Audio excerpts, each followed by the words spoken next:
How's it going, everybody? Welcome to the Daily Review, episode number 366. And the film I'm going to be reviewing for you guys today is Paranormal Activity 2. Paranormal Activity 2 is directed by Todd Williams, and it stars an entire cast of unknowns, some familiar faces. I'm going to get into that in a second.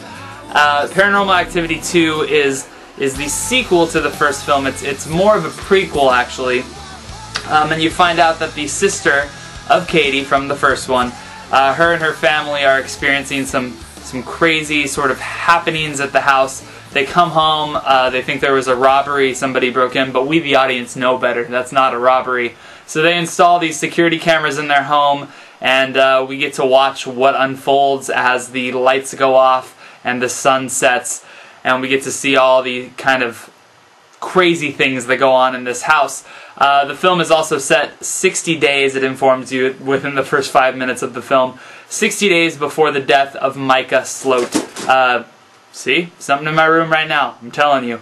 Paranormal Activity 2 is a pretty solid movie. I think I was pretty skeptical going into it as to whether or not it was going to be able to still scare me or stir up any sort of creepy vibes that the first one had, because I think what was so good about the first one is that A, nobody really knew what it was at first. It was this big, hyped up, talked about thing, and it was really effective for such a small budget at actually scaring you and making you jump at everyday normal things.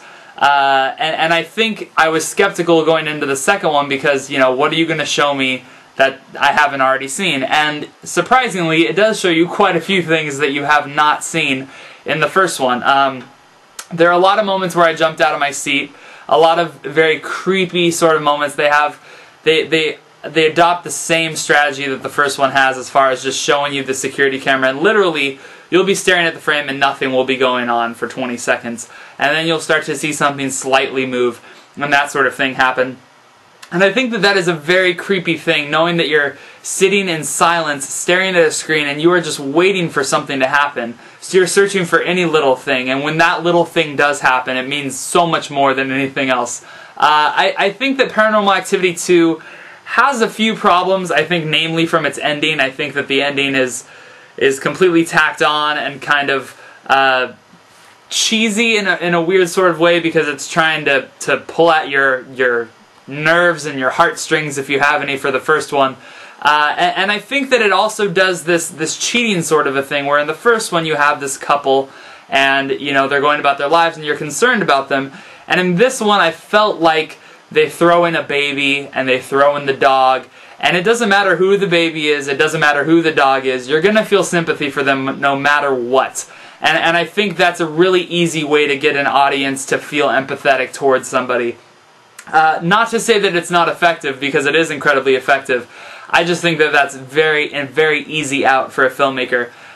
There are some creepy moments in the movie. It is rather scary. It might even be slightly scarier, if not on the same level of horror that the first one has. I do think that the first one is a better overall film, though. But I'm going to give Paranormal Activity 2 a very strong 3.5 out of 5. It's one of the only horror films probably to come out this year that has actually scared me, so that's saying a lot, I would say. Thank you guys so much for watching, and I will be back tomorrow with another one for you.